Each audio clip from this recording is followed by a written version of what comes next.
Vamos falar um pouco sobre assuntos da cidade de São Paulo agora, nessa última meia hora do Jornal Gente, desse dia 10 de janeiro de 2026. Primeiro eu vou chamar aqui a repórter Maju Arruda Leite, que ao longo da semana trouxe para nós informações a respeito de investimentos que foram anunciados para a região de Paraisópolis, a segunda maior favela da cidade de São Paulo. Maju, bom dia para você.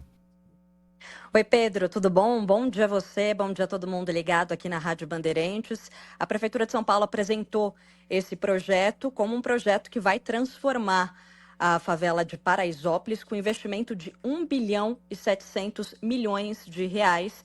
E para a gente entender de que forma isso vai acontecer, o que a Prefeitura de São Paulo pretende fazer, já aqui no ar com a gente, no Jornal Gente da Rádio Bandeirantes, Pedro Fernandes, ele que é presidente da SP Urbanismo. Pedro, um bom dia a você, seja bem-vindo aqui na Rádio Bandeirantes. Já começo perguntando, porque esse dinheiro todo, 1 bilhão e 700 milhões de reais, não saiu dos cofres públicos, não vai sair dos cofres públicos e sim da iniciativa privada. De que forma, então, a Prefeitura de São Paulo arrecadou todo esse dinheiro que será investido em Paraisópolis? Um bom dia a você e seja bem-vindo aqui à Rádio Bandeirantes. Pela oportunidade de falar sobre esse projeto, né? Um projeto que a gente divulgou a consulta pública ontem mesmo, então é um assunto que está super em pauta, importantíssimo para a Prefeitura. E eu acho que a sua primeira pergunta assim, é essencial, né? Porque essa destinação desses recursos, ela tem uma origem muito interessante, que é a Operação Urbana Faria Lima. O que significa a Operação Urbana Faria Lima? Ou qualquer outra operação urbana que a gente tenha? Quando um empreendedor, um investidor que quer construir um empreendimento em determinada região, constrói acima do limite básico, do nível básico de coeficiente de aproveitamento, que a gente chama, equivalente a 1, quando ele constrói a mais, ele tem que comprar títulos de potencial construtivo adicional, que é o chamado CEPAC. Em regiões valorizadas como a Faria Lima, a gente tem um CEPAC com valor bastante alto, né? Então, a gente, em 2024, foi um processo intenso de levar a Câmara Municipal, projeto do prefeito Ricardo Nunes, de levar para a Câmara a possibilidade de destinar os recursos arrecadados na Operação Urbana Faria Lima e destinar esses recursos para Paraisópolis. O projeto foi aprovado em 24, projeto de lei, e aí em 2025 foi feito um trabalho bastante intenso para tornar possível esse leilão, né, o leilão em que os investidores compram esse potencial construtivo, esses títulos. O leilão foi feito em agosto do ano passado, e foram arrecadados 1,7 bilhão. Né? Então, essa transferência direta, né, praticamente, do que é arrecadado na Faria Lima, indo diretamente para Paraisópolis. Tudo que será feito em Paraisópolis já está desenhado ou os projetos eles podem sofrer algum tipo de transformação e ainda serão adaptados mediante os próximos passos que serão dados? Pedro? Devem ser alterados, inclusive. A gente fez um processo participativo interessante com a comunidade, né? Foram escutados vários grupos que participam lá, né? Entidades sociais, associações de moradores, enfim, também nos apoiamos muito em dados sólidos, especialmente na parte ambiental, para promover ali as melhorias de infraestrutura, aumento de áreas permeáveis, aumento da cobertura arbórea. Também fizemos algumas simulações de trânsito e acesso ao transporte coletivo para propor as melhorias em mobilidade, que também são estruturantes no projeto. Mas claro que agora a consulta pública aberta, depois a gente vai ter outros processos participativos, com certeza. Então a gente tem algumas diretrizes, mas sempre pode ser aprimorado para atender bem a população. E Pedro, um dos focos desse plano da Prefeitura é a habitação. A Prefeitura pretende remover 2.000 famílias de Paraisópolis para conseguir reurbanizar a favela. E a minha pergunta é a seguinte: essas famílias já sabem que elas vão sair? Isso sempre é um desafio, né, para o poder público, esse convencimento, até porque muitas pessoas têm um sustento ali, aquele comércio, aquela vendinha. Então, a minha pergunta é a seguinte: essas 2.000 famílias, para onde elas serão realocadas? Há essa preocupação de manter essas famílias na região e aquele comerciante que vai perder ali o sustento, ele será indenizado de alguma forma?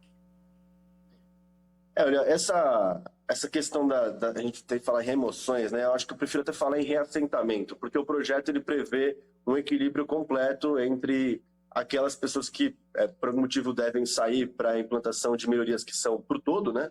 e elas devem ser realocadas ali mesmo. Nós fizemos já um estudo dos terrenos em zonas de interesse social que circundam Paraisópolis, que estão ali realmente no entorno, especialmente lindeiros Avenida Hebe Camargo, Giovanni Gronchi. A gente chegou a uma oferta possível que vai de 2.100 a 2.600 unidades, e isso equilibra praticamente o que até agora no projeto a gente tem mapeado dessas famílias. Agora, quais exatamente? Não, por quê? Justamente porque o projeto ainda tem alguns pontos a ser amadurecido, né? Por exemplo, algumas vielas, pode ser um pouco para a esquerda, um pouco para a direita. Acho que alguns levantamentos mais precisos ainda vão ser feitos. A gente tem a nossa estimativa de aproximadamente 2.000, né? Por algumas obras importantes. A principal delas, uma via para possibilitar o acesso mais direto ao transporte coletivo, integrar o corredor da Hebe à Estação São Paulo Morumbi do metrô e passando por dentro de Paraisópolis de uma forma que as pessoas precisem se deslocar menos, né? Acho que um ponto importante que a gente notou também nos estudos é uma transformação da pirâmide etária de Paraisópolis, né? Não é só mais uma comunidade jovem, é uma comunidade que também envelhece, como a transformação demográfica do Brasil inteiro. Então a gente tem que garantir acessibilidade e uma acessibilidade mais direta ao sistema de mobilidade e transporte coletivo de alta capacidade. Então, metade do que a gente tem falado desses reassentamentos são devidos a uma via principal de acesso ao sistema de mobilidade. Essa consulta pública que foi aberta, né, para a transformação urbana de Paraisópolis, como é que as pessoas podem participar disso? Existe algum caminho eletrônico, físico, para se envolver nessa discussão? Sim, Pedro, muito importante o que você comentou, porque muita gente quer, né, apresentar propostas. Então, a gente organizou em 3 eixos. O eixo de infraestrutura urbana, onde a gente vai falar do enterramento de fiação que vai acontecer ali, saneamento, aumento das áreas verdes, mobilidade, drenagem, enfim. Esses aspectos estão no eixo de infraestrutura. Tem o eixo de equipamentos públicos, que é a alma ali, né, onde a população mais se encontra, onde a gente promove o serviço da prefeitura. Então, é onde vai estar descrito, né, os equipamentos públicos de educação, saúde, assistência social, os equipamentos de promoção de oportunidades. Uma proposta que a gente trouxe ali chamada Praça da Paz, que eu acho que é um dos pontos fundamentais na interligação com o Córrego do Antonico, e um eixo para habitação. Então, o projeto é organizado nesses 3 eixos. A gente deixou uma caixinha ali para cada um deles, e para acessar, basta entrar no sistema da Prefeitura Participe Mais. O projeto está bem descrito ali, os números estão dados desde ontem, então a gente espera uma contribuição bem grande. Participe Mais, é um site do canal da Prefeitura, colocar Participe Mais Paraisópolis, com certeza ele vai aparecer ali nas buscas, e aí organizado nesses 3 eixos que eu comentei. E Pedro, hoje a cidade de São Paulo agora está marcando 28 graus, podendo chegar a 33 graus no período da tarde, mas o calor que o morador de Paraisópolis sente é muito maior, né? Estudos indicam que essa diferença de temperatura pode chegar a 15 graus em comparação a bairros vizinhos, como o Morumbi. De que forma a Prefeitura de São Paulo está olhando para esse problema? Como a Prefeitura pretende aumentar as áreas verdes de Paraisópolis? Claro.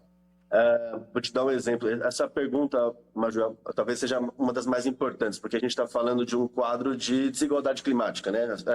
As mudanças climáticas, as ondas de calor, elas afetam as pessoas de formas diferentes. Então, o que você trouxe, os dados são muito relevantes. Essa de 15 graus, ela é relativa à temperatura do piso no mesmo horário. Foi uma divulgação importante que a gente teve aí no final do ano de 2025. A gente teve uma pesquisa também muito interessante feita pela Faculdade de Arquitetura e Urbanismo do Mackenzie, em parceria com o Instituto Alemão, que apontou, ela fez 2 coletas, né? Uma na Casa de Vidro, da Lina Bobardi, ali no Morumbi, e outra ali no centro de Paraisópolis. E aí as ondas batiam até 7 graus na cobertura das casas. E aí a cobertura da casa também é um problema. Então, a gente identificou que o entorno de Paraisópolis até tem alguma arborização, mas dentro, no perímetro das EIs, que é relativo aí, mais ou menos 1 km², 1,2 km², tem 160 árvores. A gente vai aumentar para 2.400. A gente está multiplicando por 15 esse valor. Áreas permeáveis também, a gente está mudando de 4% para 16%. Então, é um aumento muito grande. Como que a gente fez isso? Né? Como que isso está sendo possível pelo projeto? Quando a gente olha a realidade, parece que não tem espaço, né, para fazer esse tipo de intervenção. Primeiro, é estruturar essa arborização como parte da infraestrutura, porque é infraestrutura de promoção de qualidade do ar, qualidade do meio ambiente, aumentar o sombreamento. e a gente tem estruturado isso ao longo dos cursos d'água principais, Córrego do Antonico e Colombo, os principais. Além disso, as vielas, as vias que hoje estão ali para circulação, elas têm um sistema em que ficam normalmente 2 carros parados, um de cada lado e um passando no meio. Então a gente reorganizou esse espaço, organizou a relação calçado e leito carroçável de forma que a gente consiga ter a árvore realmente em todas as vias, né? As vias que têm aí aproximadamente 7,5 metros. Então a gente aumentou muito a arborização ao longo do espaço público e adensou muito a arborização ao longo dos cursos d'água. E deu esse resultado aí, aumentando de 170 para 2.400 árvores só no perímetro das EIs, se contar o todo, 4.000 árvores. Quando eu falo todo, são as vias como a Hebe Camargo, que já tem uma capacidade maior e que a gente vai prolongar ela até a Praça Júlio Guimê. Pedro, pergunta do nosso ouvinte Lucas Oliveira Campos. O valor imobiliário dos terrenos em Paraisópolis vai aumentar após essas transformações? Existe algum estudo do impacto no valor imobiliário dessas mudanças que estão sendo planejadas? Não, a gente não tem esse estudo ainda. Na verdade, é uma comunidade que vai receber muitas melhorias, né? É uma comunidade que é muito associada com a vida que tem ali, é uma vida muito rica no sentido das dinâmicas comerciais existentes. Paraisópolis, embora a gente esteja melhorando muito a mobilidade, né, reduzindo em 20 minutos o tempo de cada trajeto até o metrô, ela está próxima a oportunidades de emprego, se a gente considerar o acesso ali à Zona Oeste de São Paulo. Então ela já tem uma qualidade, uma inserção interessante na cidade, que a gente está promovendo a qualidade para quem já mora ali, né? O importante é garantir essa permanência. Enfim, outros investimentos em infraestrutura foram feitos em 2000, especialmente ali em 2005 até 2012, muitos investimentos foram colocados ali também na época, né? Liderados principalmente pela nossa secretária atual, Beth França. Ela, enfim, coordenou esse processo no passado, também tem coordenado agora, e ela nota, o que ela passa sempre muito para a gente, é uma identidade muito forte das pessoas do local. Então a gente entende que essa frente de valorização dos imóveis, que possa promover alguma saída dos moradores, não é um cenário que a gente tem considerado no momento. Mas a gente vai se manter atento, monitorar realmente os preços de aluguéis, preços também dos imóveis para transferência, a gente vai monitorar isso, mas até o momento não foi um ponto que tem causado preocupação da Prefeitura. Esse projeto, ele cita, né, a oferta de equipamentos públicos. O que, de fato, o morador de Paraisópolis vai ganhar? Unidade básica de saúde, escola, creche? Tá. Eu acho que no âmbito dos equipamentos públicos foi o que a gente mais debateu, né, com as associações de moradores locais. Então, eu vou citar alguns deles, né? Acho que no âmbito da saúde existe uma AMA ali que vai ser transformada numa UPA 24 horas, e também a gente vai ter a construção de um CAPS AD, e com a ampliação de mais um equipamento da saúde, mais 2 UBS, na verdade, que vão ser reformadas, a gente vai chegar num complexo, a gente fala complexo de saúde Paraisópolis, que fica ali na Hebe Camargo, no acesso direto ao Parque Paraisópolis. Então, para a saúde vai ser isso. Para a educação, a gente tem previsto praticamente um céu, né? Um céu muito associado a esporte também, que é uma vocação fortíssima de Paraisópolis. Então, são 2 EMEFs, 2 EMEIs, 2 no Jardim Colombo e 2 no Paraisópolis. Provavelmente a gente vai construir alguma CEI também. E também tem a construção de um CIEJA. O CIEJA é um centro de educação para jovens e adultos, então na área da educação também vai ser algo importante. Armazém Solidário vai estar presente em Paraisópolis, Armazém Solidário que tem se mostrado uma política pública de sucesso, né, de realmente garantir alimentos a preços muito mais interessantes para a população. A gente vai ter um Armazém Solidário ali. Talvez os mais impactantes, em termos até de arquitetura, de ocupação do espaço na relação com o entorno, sejam um centro cultural no Grotão, uma região com uma topografia bem acidentada. O equipamento vai, inclusive, contribuir para consolidar as dinâmicas ali da região, um centro cultural com diversos níveis e também com algumas atividades esportivas. Um centro esportivo também próximo da Arena Palmeirinha, que também deve ser reformada, a Arena Palmeirinha, que é o coração ali do futebol de várzea em Paraisópolis. E, por fim, a gente tem construído um centro de oportunidades de acesso a formação, capacitação profissional junto ao Córrego do Antonico. Acho que é o ponto principal de Paraisópolis. o cruzamento da Herbert Spencer com o Antonico, um centro de oportunidades ali de aproximadamente 8 mil metros quadrados, muitos cursos, formação, capacitação, e acho que passa a ser talvez a principal praça cívica de Paraisópolis, um espaço livre que também tem ancorado nele um equipamento público de capacitação profissional. Assistência social também são 2 equipamentos, um CRAS e um CRES, se eu não me engano. E é isso, mas está aberto, né? A gente fez isso consultando as diversas pastas, mas a população pode continuar participando, com certeza vão vir contribuições para a gente aprimorar esse projeto. Pedro, uma dúvida básica é a seguinte, quando, né? Quando devem começar as obras, quando que as pessoas vão começar a ver essa transformação em Paraisópolis? Tá. Pedro, a gente, na verdade, alguns contratos da prefeitura a gente já tinha, especialmente a construção do Vila Andrade e o Sanfona, que somam aí praticamente 800 unidades habitacionais, a intensificação das ações do Córrego do Antonico, também ganharam fôlego, estão ganhando fôlego para os novos recursos, então, de alguma forma, elas já estão em andamento, a canalização do Córrego do Colombo também. Então, essas 3 principais intensificadas a partir de agora.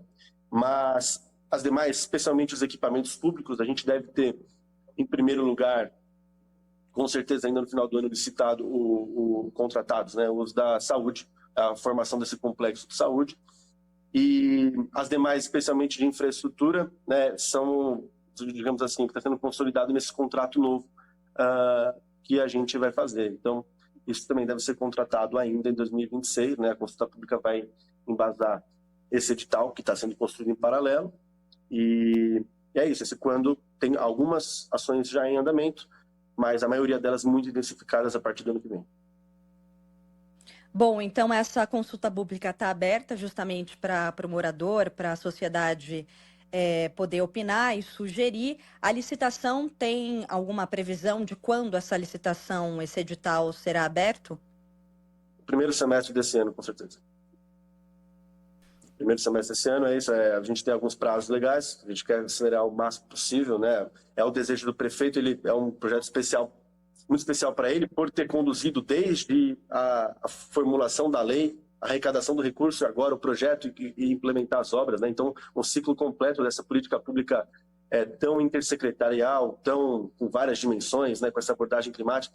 Então, ele tem cobrado muito da gente celeridade. A gente vai fechar o período de consulta pública, é importante falar, são 10 dias do Participe Mais, a gente vai dar uma atenção especial aos outros órgãos públicos, né? Então, a gente quer muita participação aí, que os outros órgãos também possam opinar, mais 5 dias. Nosso desejo é enviar o quanto antes, em fevereiro, para o Tribunal de Contas do município, deve avaliar, né? Devido especialmente aos valores que são bastante grandes, o Tribunal de Contas também pode contribuir muito nesse processo. E nossa expectativa, o ideal, é março, mas a gente sabe que o projeto desse pode ser que tenham mais trocas que possibilitem um edital mais aprimorado, mas primeiro semestre de 2026. Pedro Fernandes, presidente da SP Urbanismo, conversou com a gente aqui na Rádio Bandeirantes, detalhando um pouco mais esse plano da Prefeitura de São Paulo. Um plano que prevê o investimento de 1 bilhão e 700 milhões de reais na segunda maior favela aqui da capital, Paraisópolis. Pedro, muito obrigada por esse tempo aqui na Rádio Bandeirantes e a gente vai acompanhar de perto aí esse plano. Obrigado, Maju. Obrigado, Pedro. Espero que participem todos lá. A gente tem um projeto cada vez mais consolidado e que mude a qualidade de vida da região. Obrigado. Muito obrigado.